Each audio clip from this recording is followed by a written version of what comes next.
Jamaica with James Bond, Platform 9 3/4 with Harry Potter, and King's Landing from Game of Thrones. This week, it's all about film tourism. Traveling the world to bring you delicious dishes, tasty beverages, and interesting experiences. This is the Destination Eat Drink Podcast on the Radio Misfits Podcast Network. I'm Brent Peterson. Welcome to Destination Eat Drink, the travel podcast for foodies. This is the place where we explore the world's best food and drinks at destinationeatdrink.com and on the Destination Eat Drink podcast. This week, I'm talking with travel writer and podcaster Pip Jones about film tourism. But first, if you've been enjoying Destination Eat Drink, be sure to sign up for our newsletter. We do a lot more at Destination Eat Drink besides the podcast. There's foodie travel guides to cities all over the world at destinationeatdrink.com and videos on YouTube at Destination Eat Drink 946. And we're constantly adding new stuff, so sign up for the newsletter to keep up with all the great foodie travel info. You can do that at destinationeatdrink.com. Pip Jones is a travel writer whose extensive portfolio includes work with Rough Guides, Brant Guides, Culture Trip, The Daily Mirror, The Independent, and many others. She also hosts the wildly popular Travel Goals podcast. Pip and I talk about film tourism, the trend of visiting locations made famous in movies and on TV. She tells me about Jamaica and James Bond locations, including a famous spot where Daniel Craig got his daily fix of jerk chicken. Then we talk Game of Thrones and cool spots to visit and great stuff to eat like black risotto, grilled fish, olives, and adding honey to your tea with a sprig of rosemary. Then we visit Northern Ireland for more Game of Thrones, including the Dark Hedges and the Game of Thrones doors. Pip also tells me about London's Borough Market and its connection to Harry Potter, as well as all the great food to sample there. Okay, I'm starving, so let's eat. Destination Eat Drink.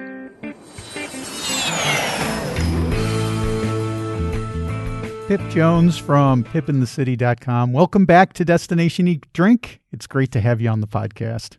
It's so good to be back. How are you doing? I'm doing well. You know, it's been like over 2 years since we last talked. At that time, it was the height of the pandemic, which is, the perfect time to do a travel podcast, right? You were locked down at home in Wales, and at that time, you told me all kinds of cool stuff to eat and drink in Wales. And now, here we are, 2.5 years later, however long it's been, emerging from this lockdown. We're able to travel again. So I'm excited to talk to you about film tourism. But first, what have you been up to lately? Well, as you said, travel's starting to come back, so it's just been manic for me. I've been on multiple trips, writing for magazines and newspapers, producing my podcast, the Travel Goals podcast. We've been doing destination episodes of that in St. Lucia, in Peru, in Morocco. So I've been on back-to-back trips pretty much the last few months. I've just been to Gabon in West Africa. I went back to Morocco. I've been to the Netherlands recently, and I'm about to go to Dublin this weekend, so I'm very excited for that. So yeah, it's just been a crazy time for me as travel has ramped right back up, which is incredible because, as you said, we were locked down pretty hard here in Wales, so it's absolutely wonderful to be back out on the road again. We give people an idea as to where you are. Wales is on the west of the British island, to the west of England, and shares a border with England. But then to the west of that, you go across the sea. What is that? The Irish Sea over there to Ireland. It is. And then one thing I always wanted to do, I'm sure you're flying to Dublin. One thing I always wanted to do is to take that ferry from Wales, or I think there's also one maybe from Liverpool, over to Ireland. Have you ever done that? Well, it's funny you should say that, Brent. I'm actually going to be doing that later in the year. So I am flying to Dublin for this trip because it's a very short visit. But in April, I'll actually be taking the ferry over with Irish Ferries, and they've got 2 different routes from Wales, from West Wales and from the North Anglesey. over to Ireland, and I'm going to be revisiting some of the Game of Thrones locations because I haven't been for a couple of years, and this April it's going to be 12 years since the first episode aired. So I thought, why not head back over and explore some of those locations, see the new Game of Thrones studio tour in Northern Ireland as well, and see just how Ireland is still kind of capitalising on that Game of Thrones connection, because obviously it's been quite a few years now and the series wrapped up in 2019. So I'm really interested to see how they're still kind of extending that film tourism and still keeping that kind of Westeros spirit alive over there. Well, that sounds like a lot of fun. And report back to us on how that ferry ride is, because that's always something that I've wanted to do. And I've never done it because it is a little bit time consuming. It's so much easier just to fly. And that's why we've got you here, Pip. We want to talk about film tourism. You're an expert. You write weekly film tourism newsletter. You write bunches and bunches of articles about film tourism, not only about Game of Thrones, but James Bond and other film-related tourism topics. So I wanted to talk to you about film tourism. It seems to me, I remember as a kid, every once in a while you'd go to a place and they said, oh, such and such was filmed here, but it was never a huge deal. Now, film tourism seems like it has just exploded in the last few years. Do you credit Game of Thrones in particular, or are there other reasons why film tourism has become so incredibly popular? I think actually social media probably has a lot to do with it, because if you think about it, when you were watching a film, you know, in the 80s or 90s, showing my age now here, Brent. Hey, man, I was watching in the 70s, so. There was no real way of knowing where that location was, because you couldn't hop on Google and see, like, you know, where was Gremlins filmed, for example, or Indiana Jones, etc. But what you can do now is you can research these locations, you can visit them, you can take a picture, and then you can post it on Instagram, and then other people also then find out about that location. So if you're visiting, say, New Zealand, some of the Lord of the Rings locations there, or in London and Oxford, the Harry Potter locations, you can actually visit yourself, take the snaps and post them. And then it's that kind of organic sort of marketing, isn't it? You're letting other people know, hey, I went to this James Bond location, for example, and you can too. So I actually think the internet and social media has got a lot to do with the ramping up of film tourism, because it's just so much easier to find out where these places are. Let's talk about James Bond a little bit, because you're a big James Bond fan. And I think the first question everyone asks, I remember asking this question like in the 80s, back when there were only 3 James Bond actors, Sean Connery, Roger Moore, and George Lazenby, who I think only did one Bond movie. Mm-hmm. And we would argue, you know, who's your favorite? Is it Roger Moore or George Lazenby wasn't really part of the conversation. Who's your favorite Bond actor? Now we've had several Bond actors. So my question to you, Pip Jones, who's your favorite Bond actor? This is so tough. I bounce between Daniel Craig, who we all love, and Sean Connery, because Craig brought that kind of gritty realism and emotional vulnerability, especially when it comes to his one true bae, Vesper.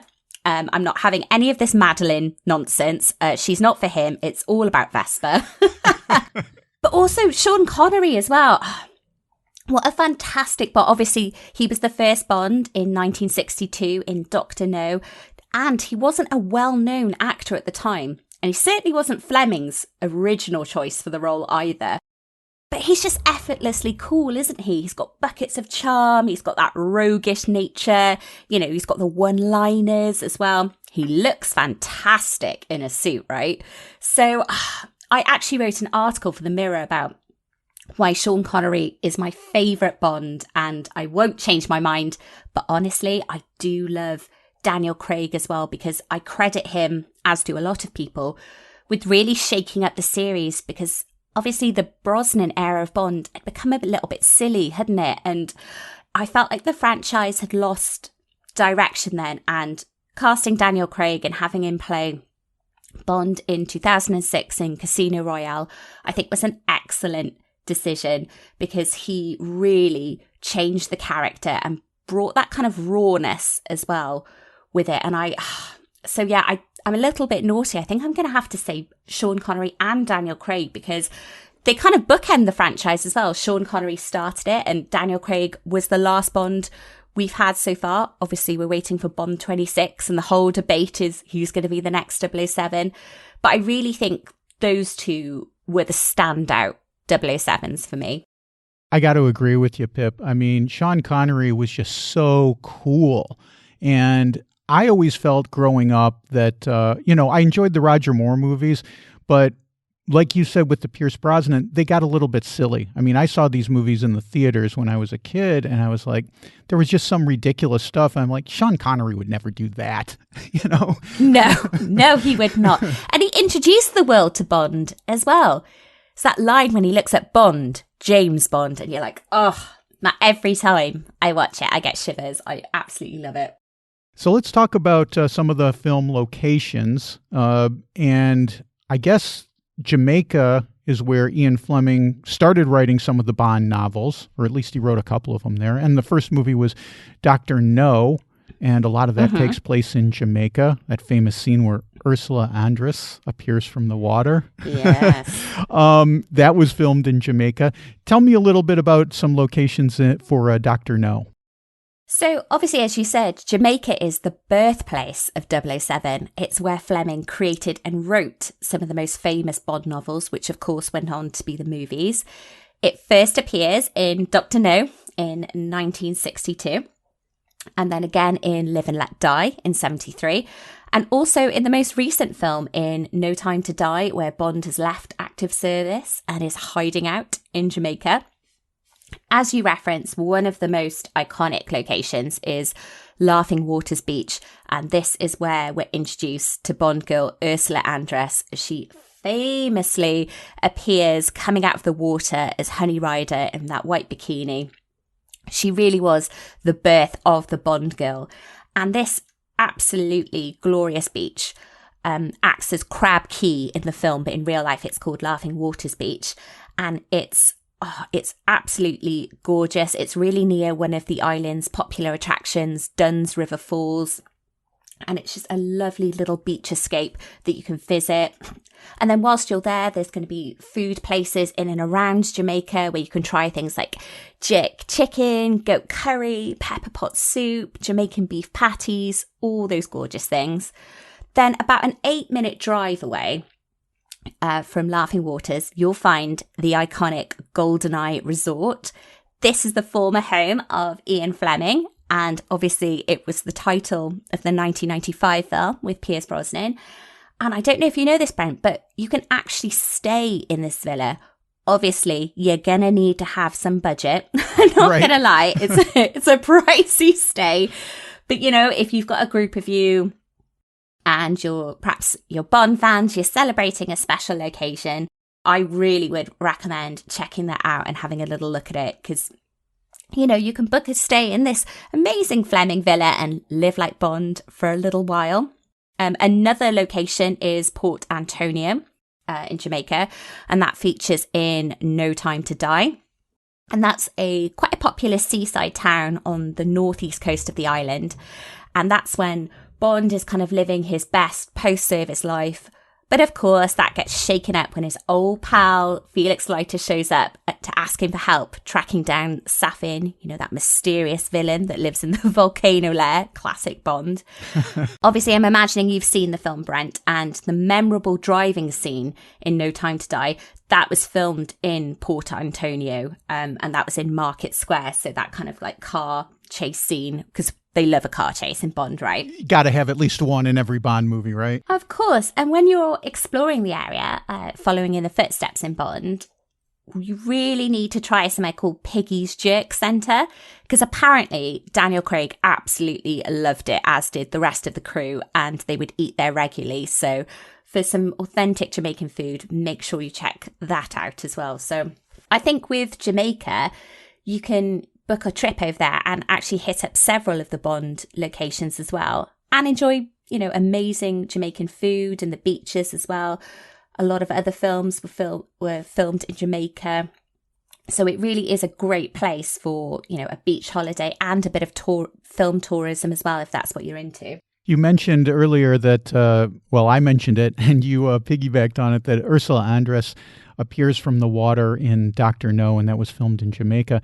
It made me think of the scene, and now I can't remember which movie it was, but where Halle Berry kind of reprises that in the orange bikini. She appears from the water. And I remember years ago when we were in Cadiz in Andalusia, Spain, and they said that scene was filmed in Cadiz in Spain. And they seem to be playing up that relationship to James Bond. I'm not sure if you're aware of that or if that's true or not, Pip. Well, I know the scene, apparently, the scene where Bond comes out of the ocean, Daniel Craig comes out of the ocean in the little blue shorts as a kind of nod to Halle Berry. That was filmed in the Bahamas. But I believe, you're right, I believe Cadiz was used as a stand-in for Cuba at that time. I'd need to look into it, but I'm pretty sure I'd read that before, that it's actually acted as a stand-in for Cuba. Obviously, because Pierce Brosnan and Halle Berry, goodness, I've not had enough coffee today, are meant to be in Cuba during the film, aren't they? So I'm pretty sure you're right on that. Before we leave James Bond, I do have to bring up one other thing, because in my little corner of the world here in Portugal, kind of has a connection to Bond.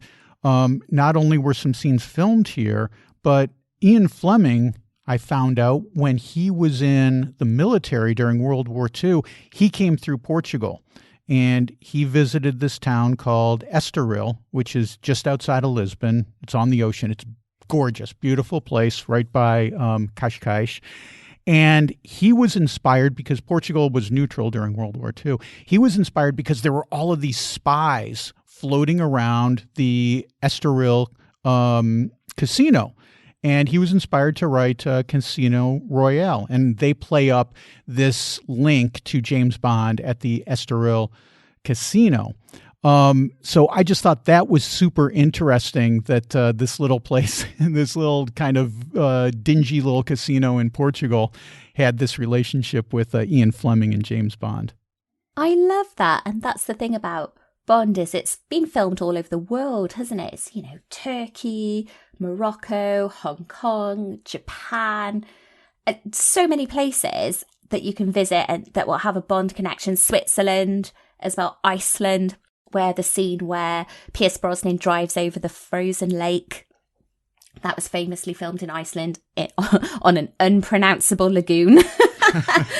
So if you're a Bond fan, I mean, goodness, there are so many locations with, where it was filmed, or with those kind of connections like you just mentioned in Portugal as well, places that inspired Fleming when he was writing the books as well. So it's really fascinating because you can visit just a huge range of locations and, walk in 007's footsteps.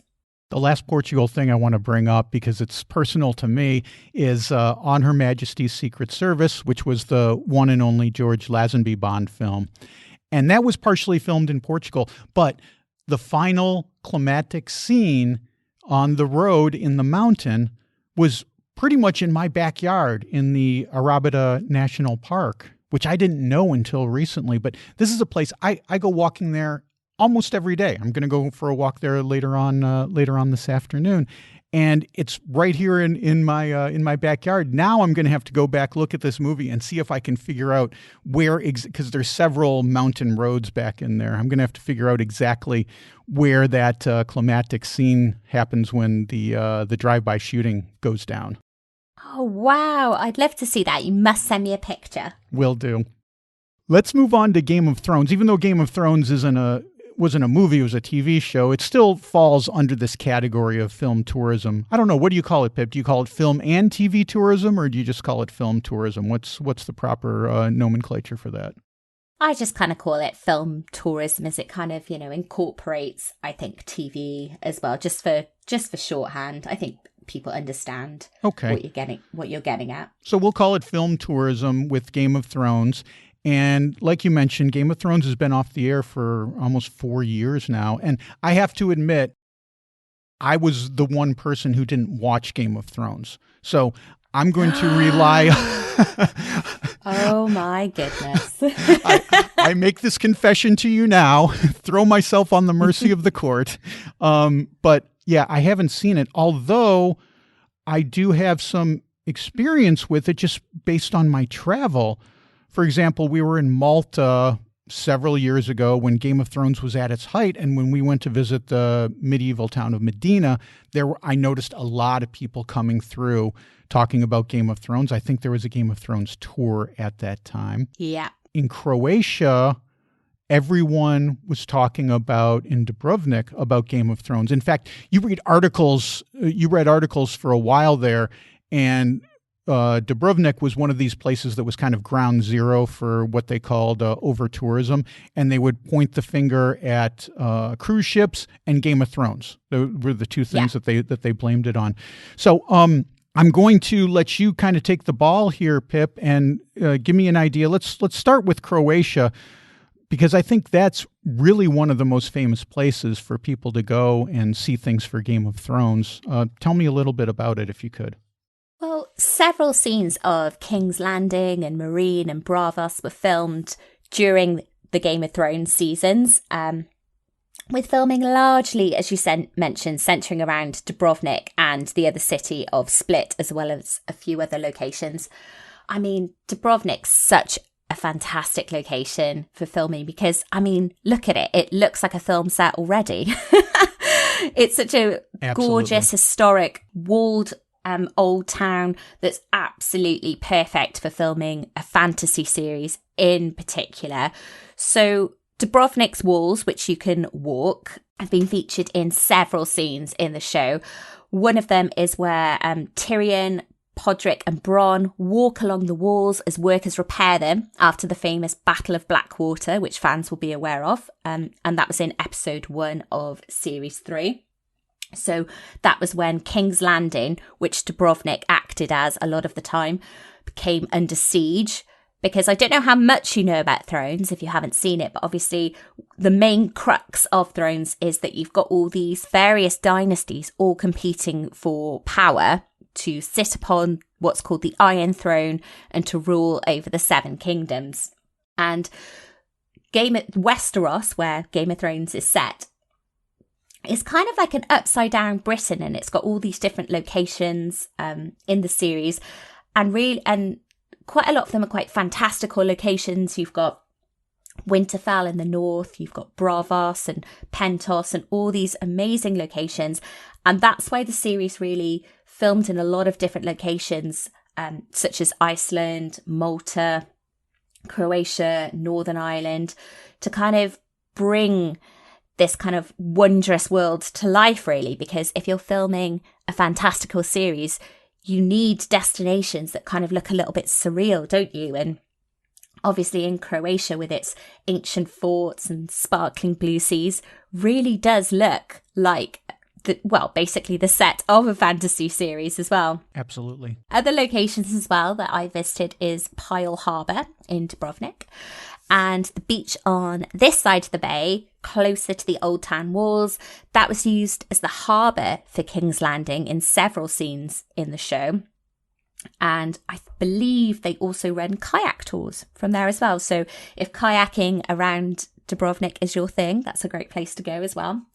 One thing you touched upon this problem of mass tourism in Dubrovnik, and that's something I think is really important. So I've never actually visited Dubrovnik in the summer for that reason. So I know they're quite keen to spread the tourists out. So I've only ever visited in the off season, which I would recommend as well. I think it's just a nicer experience. You can see the Game of Thrones filming locations in the old city with fewer crowds. You know, the prices might be cheaper as well for hotels, and things are still open. So the main tourist season tends to run from about the beginning of April towards the end of October. And honestly, I think the best time to visit is kind of September, October, because it's still really warm, but there's a lot less people there. And, you know, it's easier to get a seat at a restaurant as well, because as mentioned, it's very busy. And if you do visit some of the restaurants, there's a few things I'd recommend there, like black risotto, arancini, grilled fish, and of course, you must try olives that are grown in the Dalmatian region as well. Absolutely superb. So Dubrovnik is a brilliant, brilliant place for film tourism and for food as well. I love the olive oil in Croatia. I have such fond memories of just this green, pungent, fruity olive oil, just fresh pressed, just being set down on the table. It's just absolutely glorious. And the honey as well in that area of the world is just spectacular. I have this very fond memory, and I included it in my novel that I wrote several years ago. And what they did at this place we stayed at, they would give you a sprig of rosemary, and you would use that to dip into the container of honey and bring out the honey with the sprig of rosemary, and then stir that into your tea. And so you would get the sweetness of the honey, but you would also get the herbaceousness of the rosemary in with your tea. And it's still, all these years later, a memory that holds with me. That sounds absolutely glorious. You're right. There's some brilliant food in Croatia, especially in and around some of these locations as well. Split's another great place to visit. I'm not sure if you've been for food and a bit of film tourism as well. Some of the Game of Thrones scenes were filmed here. The Kliss, forgive my pronunciation here, believe it's called the Kliss Fortress, and that's a medieval fortress. That's about 7 miles or so northeast of Split, the city. And this fortress was where the scenes of Daenerys Targaryen, my favourite character, was arriving with her army at the city's gates. And I believe that was episode 3 of season 4. And this fortress as well served as the exterior shots for Marine, which is one of the locations in Westeros where our girl Khaleesi goes around freeing slaves and generally being kind of a badass. We love her, by the way. You must watch Thrones just for her, because Emilia Clarke is sensational as the Mother of Dragons. So that's going to be your task after the podcast, right? You need to get the box set and you need to watch Game of Thrones. Another place, as you mentioned, is Malta. Several of the scenes were filmed there as well. But actually, what a lot of people don't realise is that 80% of Thrones was actually filmed in Northern Ireland. Okay. Let's talk about Northern Ireland, because I read that. I've read your articles about Game of Thrones, and I was like, oh, I've never seen anyone talk really about Northern Ireland as far as Game of Thrones. I see Iceland, Croatia, and Malta mentioned time and time again, but not Northern Ireland. So tell me about that a little bit, Pip. Well, again, it's a perfect setting for film tourism, especially for a fantasy show, because it's got all those enchanting landscapes, isn't it? It's atmospheric hills and kind of the raging ocean, crashing against those gorgeous towering cliffs. I just think it's a brilliant place. But yeah, most of the series was filmed there. Production was also based there as well. And there are so many tours now. You can go on a self-guided tour. You can take your car over on the ferry, as we mentioned, or you can rent a car. You can go on like a Game of Thrones road trip, which is what I'll be doing in April this year, and visit all those locations. Or you could arrive somewhere like Dublin and book a bunch of tours. So, there's lots of different tours which will take you to the different locations. There's the studio tour in Northern Ireland, in Banbridge, where you can actually see some of the sets and the costumes and the props from the series. But some of my favourite locations to visit in Northern Ireland include the Dark Hedges. Have you heard about this before, Brent? I knew about the Dark Hedges, removed from Game of Thrones. I mean, it was a pretty well-known attraction before Game of Thrones came along, if I'm not mistaken, because I've seen pictures of it for years and years and years. Oh, it's absolutely glorious. So describe it a little bit, because it's totally surreal. It is. So it's this avenue, and it's kind of like got that sort of like, enchanted quality almost. It's like an avenue of beech trees in County Antrim. And it was used as the filming location for The King's Road in season 2. And that's when Aya and Gendry escape King's Landing in the back of a cart. And there's a beautiful shot of it in that episode. And you can sort of see this lovely line of trees. Unfortunately, Storm Gertrude kind of wrecked a lot of the trees in 2016. But I know it's really sad. But the one positive outcome, I suppose, was that they actually collected some of the fallen trees and they turned them into Game of Thrones doors. Cool. That have been placed. Yeah. These beautiful, intricate carved doors that have been placed around Northern Ireland. And it's called the Journey of Doors. So I've been to several of them. And each of them tells the story of episodes, I believe, from season 6. And they're displayed across the country. And you can actually go and visit some of them. One of the places you can visit, one of these doors, is in Ballintoy Harbour, which was the location of the Iron Islands. And this is a really cute harbour that's like a crabbing hotspot as well as a film's location. And it's served as pike, which, as fans will know, is the home of Theon and Yara Greyjoy. And whilst you're there, you can visit a place called the Fullerton Arms, which I absolutely love. And it's this lovely traditional pub which has an Iron Throne replica that you can sit on, that I have a picture on, in my Khaleesi outfit, obviously. And they've also got one of the Thrones doors there. I believe it's Thrones Door 6, which focuses on Drogon. And that's Daenerys. She's the mother of dragons. That's her most aggressive and fearsome dragon.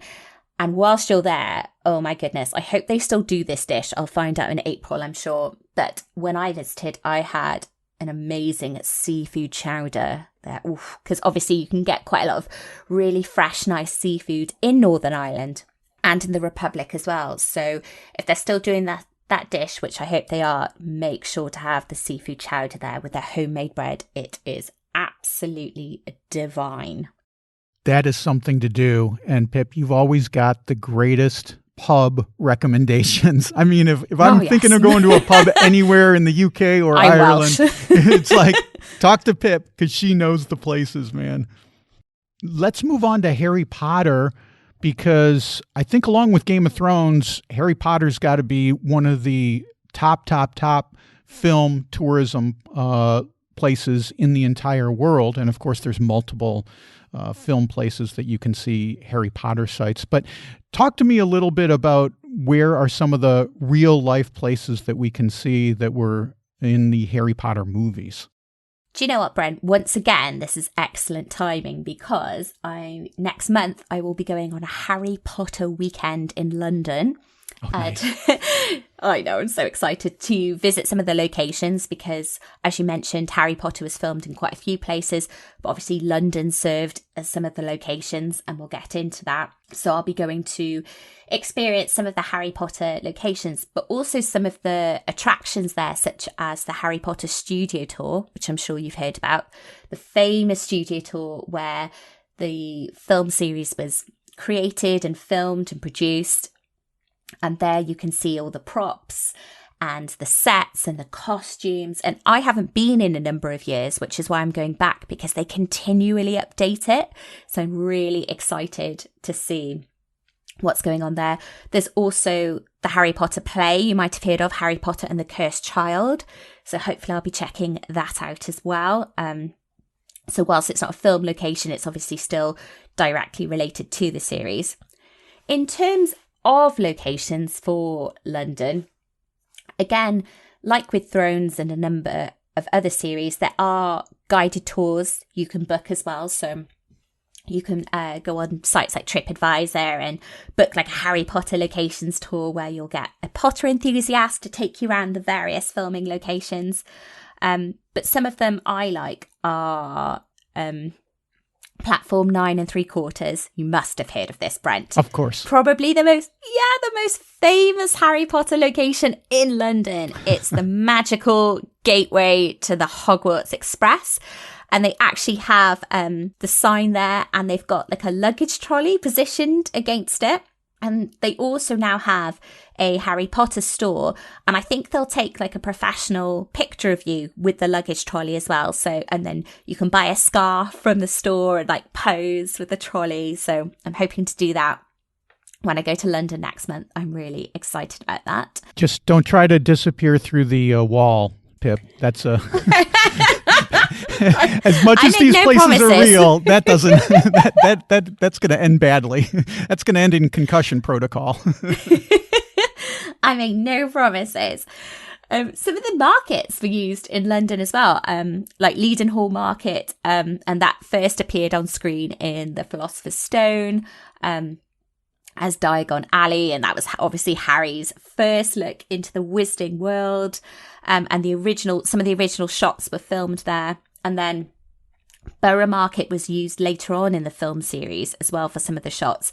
And I wanted to highlight Borough Market because I don't know if you've been, Brent, but it is a foodie's paradise. Oh, great. Tell me about it. So not only has it got all your traditional market produce, your fruits and vegetables and flowers and all these kind of things, but it's actually got quite a lot of street food vendors as well.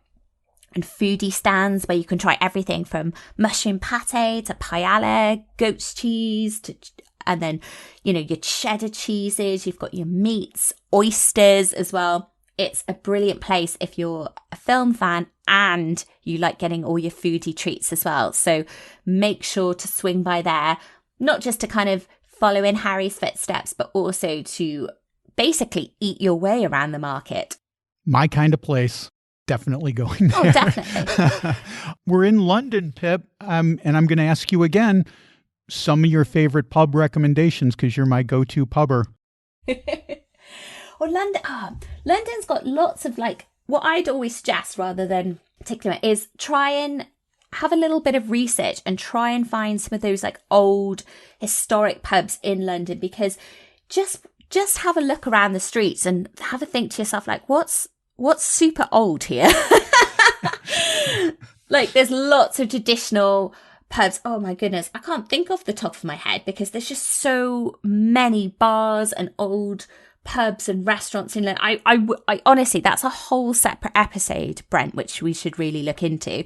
And given that I'm off to London again next month, I'll be able to give you some more up-to-date recommendations. But there are so many traditional boozers, is what I call, in London, and old restaurants and all that kind of thing. So yes, I will visit London and give you some more up-to-date recommendations because, and I'll tell you for why, there's been a lot of change as well since COVID. So some of my favourite London places might have actually closed now, which is why I like to visit these places regularly to see what's new and what's happening. And obviously it's a real shame that the pandemic caused the closure of so many of these London pubs. So I will come back to you with an update on that.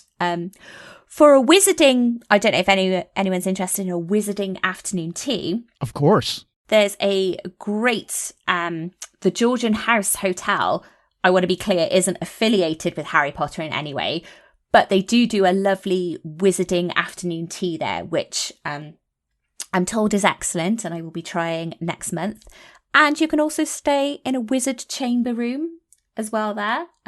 Again, it's not official Harry Potter, but if you're into that kind of fantasy type stuff, that's a real nice place to go to have, a bit of a magical weekend in London as well. And I know along with London, there's obviously places in Oxford as well that you can visit for Harry Potter. Obviously, a lot of the colleges served as those grand locations. So, for example, the Christchurch staircase was used in numerous scenes in Harry Potter and the Sorcerer's Stone and the Chamber of Secrets.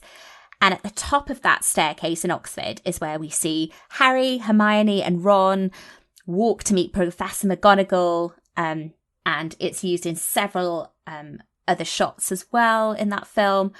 But the important thing to remember is obviously Christchurch is a working school, so you will need to get a ticket if you're a non-student. So you can still visit if you don't study there, but obviously you will need to book in advance as well. There's the Bodleian Library as well. Again, you can tour it and see where some of the scenes from Harry Potter and the Sorcerer's Stone were filmed. When he goes looking for the answers, I don't know if you remember this scene, Brent, in the restricted section. Yes. Uses his invisibility cloak to wander through the stacks unseen. Right. And then obviously he gets interrupted by the caretaker.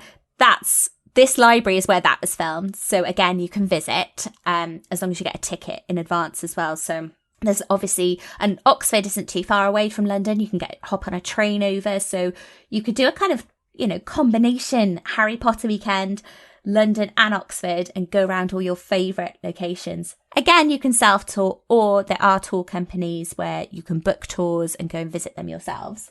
Great advice, Pip. Always so much fun to talk to you. It's been far too long. Thank you so much for being on Destination Eat Drink today, sharing with us your knowledge and your enthusiasm for all this cool stuff. I suggest folks check you out at pipinthecity.com. Check out your podcast called Travel Goals and sign up for your newsletter about film tourism if you're interested in more about this topic. So we'll have links to all that in the show notes. Pip Jones, thank you so much for being on Destination Eat Drink. It's been a joy to talk to you today. Thanks, Brent. We'll definitely have to have a nice coffee or glass of wine soon. Okay, there you go. Great to catch up with Pip on such an interesting topic. Film tourism is definitely becoming more and more popular. Head over to pipinthecity.com. Pip has tons of great food guides and travel tips too. Plus, her podcast Travel Goals is available there. I've also got links to Pip's stuff in the show notes at radiomisfits.com/DED230. Well, that's it for this week. Next week, we're out in the woods because it's all about foraging. Until then, get over to destinationeatdrink.com. There you can sign up for the newsletter and check out all the latest foodie stuff I've posted, including my latest piece about the things that I thought I couldn't live without when we moved to Europe. Some stuff I haven't missed at all. Other things I do kind of miss. Read that at destinationeatdrink.com/things.